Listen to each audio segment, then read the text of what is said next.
Bonjour à vous toutes et à vous tous, nouveau rendez-vous de Corsica Social. Donc en ce lundi matin, on retrouve le docteur François Pernin. Bonjour. Bonjour. Ravi de vous retrouver à notre micro, le président de la coordination interassociative de lutte contre l'exclusion.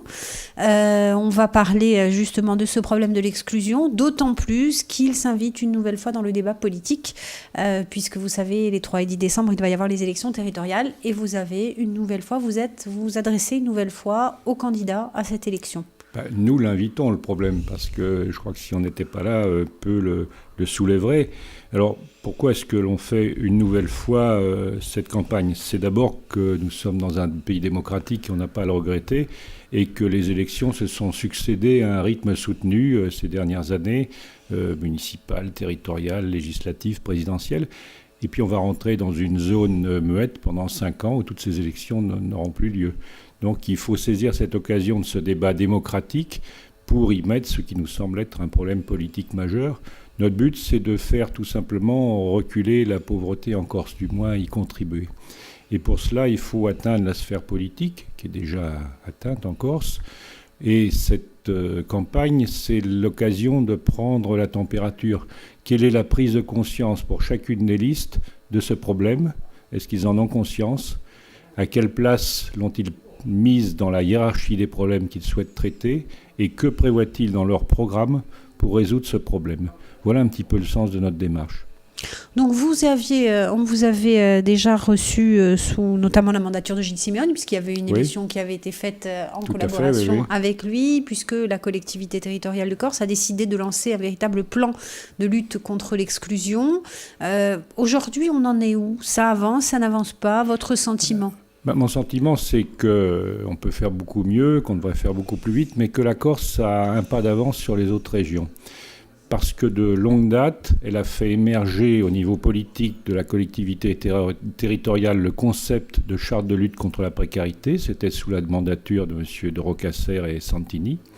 Et puis, avec la mandature de M. Giacobi et Bocchini, et avec la volonté tenace de Mme Maria Giudicelli, cette charte de lutte contre la précarité a été inscrite au cœur du PADUC. Et ça, c'est quelque chose d'extraordinairement important, puisqu'elle légitime notre démarche. On est une région, on a déclaré que la pauvreté était un problème politique. Ailleurs, non. C'est un problème qui est dévolu au secteur social et associatif. Et puis, sous la mandature de M. Simeone et de M. Talamone, il y a eu une accélération de ce mouvement, une intensification de notre collaboration, et on est passé à la phase de la mise en place opérationnelle de cette charte en élaborant des plans contre la pauvreté. On est au milieu du gué, il faut aller encore plus loin dans ces plans, et puis maintenant les mettre en place. Mais disons que la progression, même lente, s'accélère, et on est dans une prise de conscience que le problème est réellement politique. Avant de voir tout au long de cette semaine plus précisément ce qu'il y a dans ce questionnaire, vous avez dit on est obligé d'aller quelque part chercher les politiques sur cette thématique de la précarité, de la pauvreté. Vous avez le sentiment que ce n'est pas leur priorité première dans cette campagne ? Non, mais nos politiques, moi je ne suis pas pour charger la mule, quoi. On en a besoin, on est dans une démocratie, on a besoin d'élus. Et ces élus, ils ne peuvent pas tout savoir. La qualité d'un élu, quand il ne sait pas tout, c'est de s'en apercevoir et d'ouvrir les yeux et les oreilles. Vous savez, il y a une petite phrase qui me plaît beaucoup qui dit qu'au pays des muets, les aveugles sont sourds. Eh bien, nos politiques, par certains côtés, sont aveugles. Et c'est à nous de ne pas rester muets. Grâce à vous, nous ne le sommes pas, de leur dire la pauvreté existe, qu'ils l'entendent, sinon ils resteront sourds. Je crois que la qualité d'un politique, c'est de s'ouvrir à la société, de leur demander quels sont les véritables problèmes, que peut-on faire. Voilà.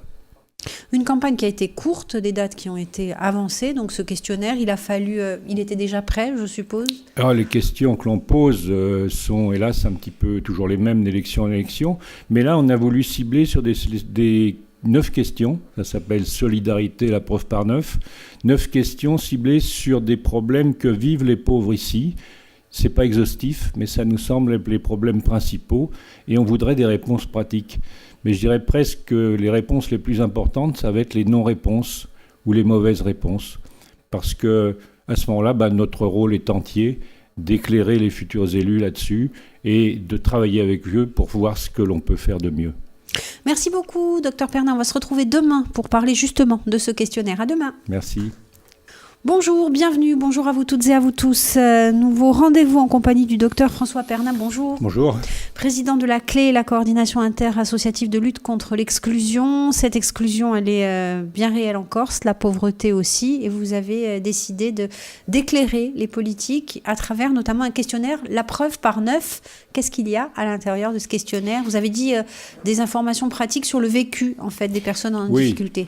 Il y a 9 grandes questions, comme je le dis, c'est pas exhaustif, il y a beaucoup d'autres problèmes que vivent les pauvres et on n'a pas tout abordé, mais on a voulu se centrer sur le principal.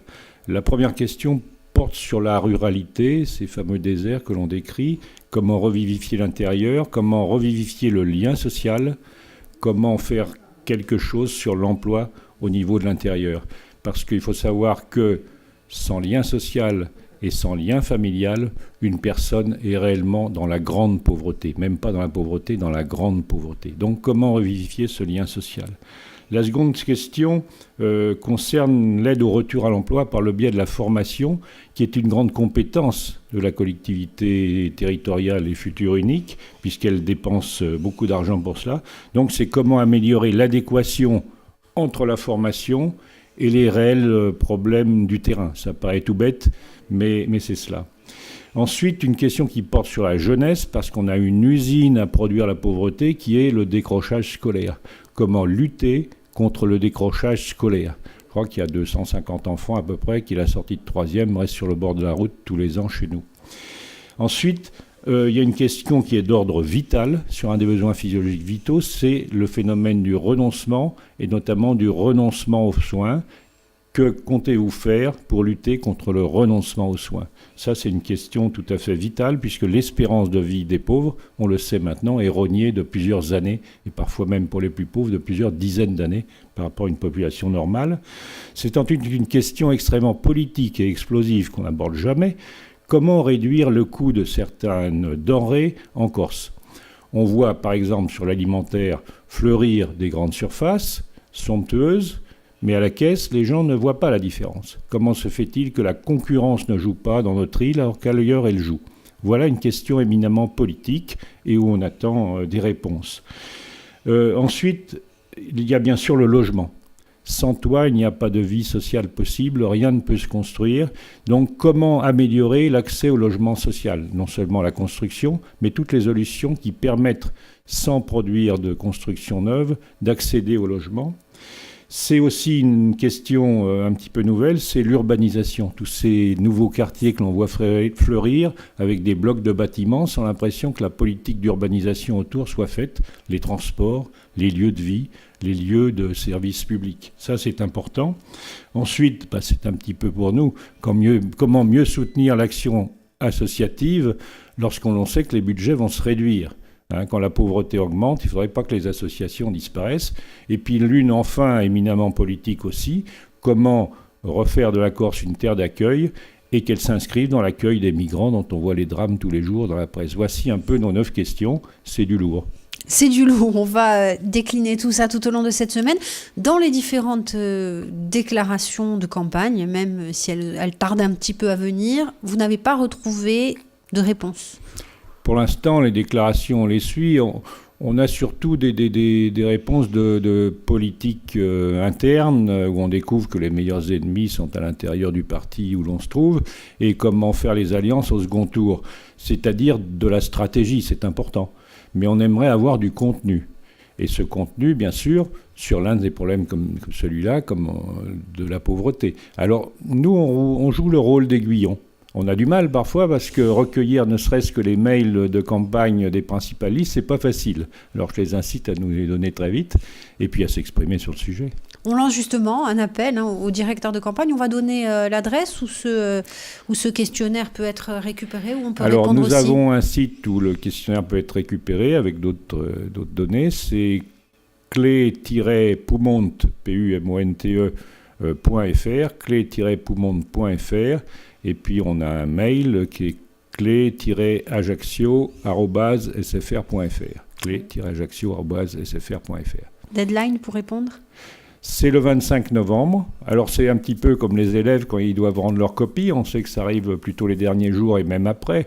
Même après, on acceptera les réponses, mais pas beaucoup de temps après, parce que le 25 novembre, 3 décembre, c'est très court. Mais voilà, on leur demande de travailler dur. Dur. Merci beaucoup, docteur Pernin. Merci. À demain. À demain. Bonjour et bienvenue. Bonjour à notre invité, le docteur François Pernin. Bonjour. Bonjour. Président de la CLÉ, la coordination interassociative de lutte contre l'exclusion.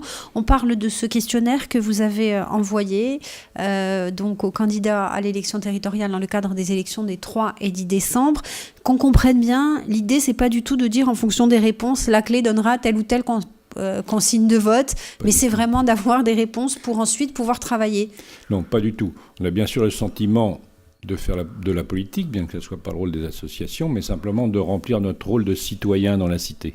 Hein, et par notre travail tous les jours, je dirais même pour certains toutes les nuits, et le samedi et le dimanche, d'être crédibles parce que nous avons les mains dans la pâte humaine. C'est ce qui nous rend crédibles. Et nous posons des questions à partir de notre souci principal, la précarité, la pauvreté en Corse. Voilà un petit peu. Et c'est d'autant plus important qu'aujourd'hui, on va vivre une petite révolution, celle de la collectivité unique, c'est-à-dire que cette collectivité va récupérer les compétences sociales des 2 conseils départementaux, mais surtout, et c'est ce que l'on souhaite, va être le lieu de la conception, de la poursuite de la conception d'une véritable politique contre la pauvreté, parce que nous manquons encore de cette politique qui va donner du sens à chaque petite action de terrain et qui va permettre l'objectif final, réduire la pauvreté en Corse. On le voit à travers les questions et le questionnaire qu'on a découvert hier, c'est vraiment une démarche politique, justement. C'est pas une démarche scindée ou une démarche d'une association par rapport à une autre. On le voit le positionnement sur l'hébergement, sur la santé, sur y compris la fracture du rural. Bien sûr. Disons que les associations, on les imagine en train de faire des paquets à Noël pour les pauvres, en train de donner des thés chauds le soir dans la rue, c'est vrai, mais c'est pas que ça. Disons qu'elles sont constituées par des gens qui ont plusieurs heures de vol, qui réfléchissent et qui se disent ce que l'on fait à l'évidence n'est pas suffisant, n'est plus suffisant. Moi, je compare un petit peu à un univers que je connais bien, l'hôpital. C'est comme si un immense hôpital destiné à traiter la pauvreté se résumait au service des urgences et du SAMU. C'est nous, les services sociaux et les associations. Voilà. Alors on sait traiter les blessés de la vie tout d'un coup, les blessures béantes et aiguës, mais après, quels sont les spécialistes qui vont prendre en charge la suite du traitement? Où sont les soins de suite et de rééducation? Où sont les politiques de prévention? Où sont les universitaires qui réfléchissent à partir des statistiques qui sont abondantes à la véritable intelligence du problème? C'est tout ça un hôpital. En matière de pauvreté actuellement, on a le SAMU et les urgences, point c'est tout. Vous attendez des réponses concrètes qui pourront être mises en action rapidement après ces élections? Oui, mais on attend surtout la prise de conscience de nos politiques, que ceux qui n'avaient pas pensé dans leur programme à y installer l'homme et l'homme le plus pauvre, l'installent très rapidement dans leur programme et y pensent, et qu'ensuite ceux qui ont pensé nous disent à quelle place de leur programme ils placent la pauvreté par rapport aux autres problèmes, et qu'ensuite, une fois élus, ils se souviennent que nous sommes là et prêts à collaborer pour que cette politique s'écrive, puisque nous apportons en plus dans notre hôte du Père Noël une méthode de travail qui leur permet d'avoir une question d'avoir une réponse à la question qu'ils se posent. Nous n'arrivons pas avec un plan tout fait, avec le monsieur je sais tout, pas du tout. Nous sommes devant un problème énorme où nous avons besoin de tout le monde et avant tout d'une petite chose qui coûte pas cher, l'intelligence. Une question sur les migrants aussi. Oui. Elle n'y était pas dans le précédent Non, parce que questionnaire. Ces migrants, c'est une véritable honte pour nos pays riches de voir ces gens mourir en mer, traverser les déserts, se faire exploiter, ces enfants dans les rues de l'Europe, la proie de toutes les vicissitudes, de toutes les perversions, et d'être là à les regarder. Et la Corse a vécu une honte incroyable, une vilainie incroyable, et personne ne s'est élevé contre cette honte, aucun politique, aucune autorité morale. Il y a un peu plus d'1 an, l'État a déclaré que la France accueillerait des migrants, mais que était exclue de cette tâche l'Île-de-France parce qu'on en accueillait trop, et la Corse. Pourquoi ? Parce qu'il y avait eu quelques événements montés en épingle et qu'on croit la Corse raciste et violente et indigne d'accueillir des migrants. Et personne n'a manifesté contre cela. Alors résultat de tout cela, dans une France qui en 2 ans et très généreusement va accueillir 30 000 migrants dans son programme, c'est-à-dire rien du tout, que se passe-t-il en Corse ? Je crois savoir, mais je ne sais pas tout, qu'il y a une initiative qui tient la route, qui est à Belgodère, où le maire ou des associations accueillent actuellement une famille syrienne, un couple et 3 enfants, en leur donnant le logement et en les accompagnant dans toutes les tâches, la scolarisation et tout. C'est la seule initiative construite que je connaisse. Il y en a peut-être d'autres, mais on doit les compter sur les doigts de la main. C'est-à-dire que laisser à l'initiative associative, aux maires de petits villages, cette tâche, c'est une indignité. Une indignité dont nos enfants nous demanderont compte. Merci beaucoup, Dr Pernin. Merci et à demain. Bonjour et bienvenue, bonjour à vous toutes et à vous tous. Si vous nous rejoignez cette semaine, nous recevons la CLÉ, la coordination interassociative de lutte contre l'exclusion, représentée par le docteur François Pernin. Bonjour. Bonjour. On parle donc de ce questionnaire destiné aux candidats à l'élection territoriale les 3 et 10 décembre. On a parlé hier des migrants, on va parler de la vie chère aussi, puisque c'est quelque chose à laquelle vous vous êtes intéressé à travers l'une des questions et la baisse donc du coût de la vie, notamment sur les produits de première nécessité.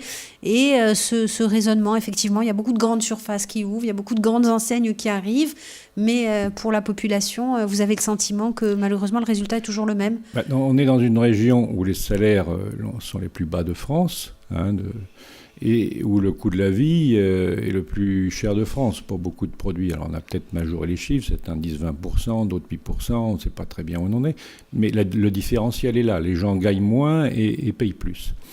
Et un certain nombre de constructions de ces prix absolument incompréhensibles, et on a bien l'impression que si on s'y attaque, il va falloir beaucoup de courage politique. Et il y a une question très simple à poser pour chaque prix qui coûte cher, que ce soit dans les matières premières, dans le carburant, dans les produits alimentaires, dans certains coûts particuliers qu'ailleurs on a pour beaucoup moins cher. Cette question très simple, c'est la question pourquoi ? Pourquoi ? Et nous avons des moyens méthodologiques de résoudre cette question. Pourquoi en Corse, l'alimentation est si chère ? Pourquoi en Corse, on retrouve des mandarines sous des marques du continent et qui nous reviennent par bateau à des prix qui font qu'elles sont plus chères que celles qui nous viennent d'Espagne, par exemple. Et là, on touche à la production locale agricole. Nos agriculteurs doivent pouvoir faire profiter la population de leurs produits, qui sont de bons produits, à des prix concurrentiels. Comment se construisent les prix en Corse et comment le politique va-t-il pouvoir faire pour que certaines anomalies se corrigent ? Mais je le dis, il faut beaucoup de courage politique pour le faire. Ce fameux observatoire des prix qui finalement devient une arlésienne ? En France, par problème, on a un observatoire et un directeur d'observatoire. Alors je crois qu'il faut bien sûr observer, c'est-à-dire à un moment donné, après observer, il faut comprendre, et après avoir compris, il faut agir. Alors on ne peut pas être dans l'observation éternelle. La meilleure preuve en est qu'on est actuellement dans une intelligence qui se résume à la statistique. Or, les leçons que je tire des statistiques sur la pauvreté, c'est premièrement que si on les tient, que si on paye des gens de l'INSEE pour les tenir, c'est que le phénomène est bien réel et que c'est bien vrai, et qu'on doit arrêter d'entendre que la pauvreté n'existe pas ou que c'est pas si important que ça. La deuxième chose, c'est que si ces statistiques sont tenues depuis 1970 par l'INSEE, depuis 1970, on peut en conclure que le phénomène est durable, que si ces statistiques sont tenues avec des indicateurs extrêmement précis, avec des courbes très précises, c'est que le phénomène est structurel, qu'il ne doit rien au hasard. Rien au hasard. Et puis en termes d'évaluation, quand on voit nos courbes de pauvreté augmenter, on peut dire qu'on est mauvais et que ce qu'on fait n'est plus suffisant. Voilà. Et puis à un moment donné, il faut savoir arrêter de faire des statistiques, arrêter de payer des statistiques qui ne servent plus à rien. Est-ce qu'il est nécessaire de tenir des statistiques pour savoir qu'un enfant vivant dans un milieu défavorisé a moins de chances de réussite qu'un enfant qui vit dans un milieu plus aisé? Est-ce qu'on a besoin de le savoir? On est dans le Coluche mal compris, là. Alors à un moment donné, il faut arrêter de tenir les statistiques, mais les étudier et les comprendre, c'est-à-dire de mettre de l'intelligence dans les statistiques pour pouvoir aller plus loin. Or là, on se contente simplement d'observer. Or, ce n'est pas en observant les insectes ou les lions qu'on se fera plus piquer par les moustiques ou dévorer par les lions. Merci beaucoup, Dr François Pernin. On va se retrouver dès demain pour la dernière émission de la semaine. On rappelle où est-ce que nos élus ou futurs élus peuvent trouver ce questionnaire? Eh bien, dans leur boîte mail, qu'ils aillent voir même dans les spams, si des fois elle ne s'est pas garée là-dedans, c'est la première chose. Ensuite, sur notre site clé-poumonde.fr, clé-poumonde.fr, et puis en écoutant les bonnes émissions comme la vôtre. Merci, à demain. Bonjour, bienvenue à vous toutes et à vous tous. Si vous nous rejoignez, dernier rendez-vous de la semaine en compagnie du docteur François Pernin. Bonjour. Bonjour. Président de la CLÉ, la coordination interassociative de lutte contre l'exclusion. La preuve par 9, ce sont les 9 questions que vous adressez donc aux candidats aux élections territoriales. Il y a 8 candidats, 9 questions. Bon, ça va, ils ont du boulot, mais vous nous avez dit hier... il faudra beaucoup de courage politique pour répondre à ces questions, notamment à propos du coût de la vie. Ça veut dire que, quelque part, il faut enfoncer certaines portes, il faut bousculer les murs, il faut bousculer les mentalités aussi. Non, ce qu'on demande à nos politiques, c'est pas de faire la charité, ça c'est pour nous. Ce qu'on demande à la politique, c'est de faire de la politique. Voilà ce qu'on leur demande. Hein, on ne leur demande pas forcément d'aider un peu plus les associations, si on leur demande ça. On ne leur demande pas de nous accompagner lorsqu'on va donner les cadeaux à Noël. Non, on leur demande de prendre des décisions réellement politiques qui nous dépassent, mais que nous demandons de toute force, parce que ce que nous faisons dans le secteur associatif, dans le secteur social, ne suffit pas à résoudre le problème. Trop de gens s'imaginent que la pauvreté, c'est les assistantes sociales, c'est les associations. Non, pas seulement. Bien sûr que le secteur social, le secteur associatif doit améliorer ses pratiques. L'une des grandes réformes de la collectivité unique sera de réfléchir et d'appliquer une réforme du travail social, par exemple, qui est demandée par toutes les assistantes sociales. Mais une véritable politique contre la pauvreté va bien au-delà de cela. Elle touche, bien sûr, l'économie. Elle touche... il faut identifier les causes de la pauvreté. Et parmi ces causes, il y a le négationnisme et l'ignorance. C'est une des causes principales. Si on est face à des responsables administratifs, politiques, qui ignorent ou qui nient que la pauvreté existe, c'est très mal parti. Donc il va falloir lutter là-dessus. L'une des autres causes, c'est la balkanisation de nos forces sur le terrain, de nos forces sociales, de nos forces politiques. Il faut s'unir là-dessus avec un plan intelligent. Et puis d'autres causes sur lesquelles on ne travaille pas, mais on sait très bien que la parentalité, il faut travailler là-dessus, parce qu'un enfant qui n'a pas de cadre familial est mal parti. Des tas de causes comme ça subliminales, sinon on va continuer à mouliner avec les mêmes problèmes en sortant toujours les mêmes solutions, et on n'y arrivera pas. Il ne faut pas hésiter à bousculer les codes en fait, des politiques, à inventer peut-être un modèle différent, appliquer des réformes aussi, pas dans l'aide sociale, mais des réformes politiques. Vous parliez de la ruralité, c'est ça que vous souhaitez voir aujourd'hui. Vous avez tout compris, bousculer les codes, sortir du cadre. Moi je cite souvent cette phrase d'Einstein, c'est une folie de croire qu'en utilisant les mêmes méthodes, on aura des résultats différents.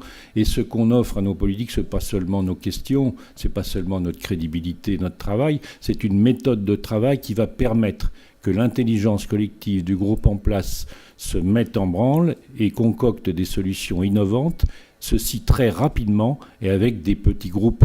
Les grands-messes des tables rondes, on n'en peut plus. Ce n'est pas la méthode qu'il faut utiliser. Il faut sortir du cadre et innover, et d'autant plus de façon exemplaire que les politiques contre la pauvreté, si elles existaient ailleurs, il suffirait de les appliquer. Elles n'existent nulle part. Il existe de façon partielle des solutions à droite, à gauche. Et d'ailleurs, l'une des solutions qu'on a envisagées avec la CTC, c'est de mettre en place une cellule de parangonnage. Le parangonnage étant le mot français pour dire benchmarking, c'est-à-dire aller chercher ailleurs les bonnes solutions qui existent. Et ces solutions, elles existent parfois en Corse, parfois en France, parfois à l'étranger, parfois sur des sites internet. Mais c'est un métier à part entière. Quelqu'un qui s'y colle, qui aille chercher les bonnes solutions sur les questions qu'on se pose et sur celles qu'on ne se pose pas encore. Et c'est comme ça, par exemple, on s'y attache maintenant, mais comme le covoiturage, on va trouver de bonnes solutions ailleurs, comment les gens font pour résoudre le problème, comment ils font pour résoudre le problème du logement dans certains cas, comment ils font pour, et on n'a pas encore abordé le sujet, mais il est fondamental, pour, dans la réflexion, inclure les principaux intéressés, qui sont les pauvres eux-mêmes, et qu'on a tendance à exclure. On pense pour eux, on parle pour eux. La prochaine émission, inviter un pauvre. Ça sera 10 fois plus percutant que ce que je peux dire. On y pensera, effectivement, Dr Pernin, puis on le fera aussi, parce qu'effectivement, le vécu aussi, c'est important d'avoir ce ressenti-là, et puis pour inventer les solutions, il faut partir de la base. Oui, puis de temps en temps prendre des claques. Hein. Oui, aussi. Merci beaucoup. Merci à vous toutes et à vous tous d'avoir suivi cette émission. On rappelle www.alta-frequenza.corsica pour la découvrir en podcast audio et vidéo. Et à bientôt. Merci.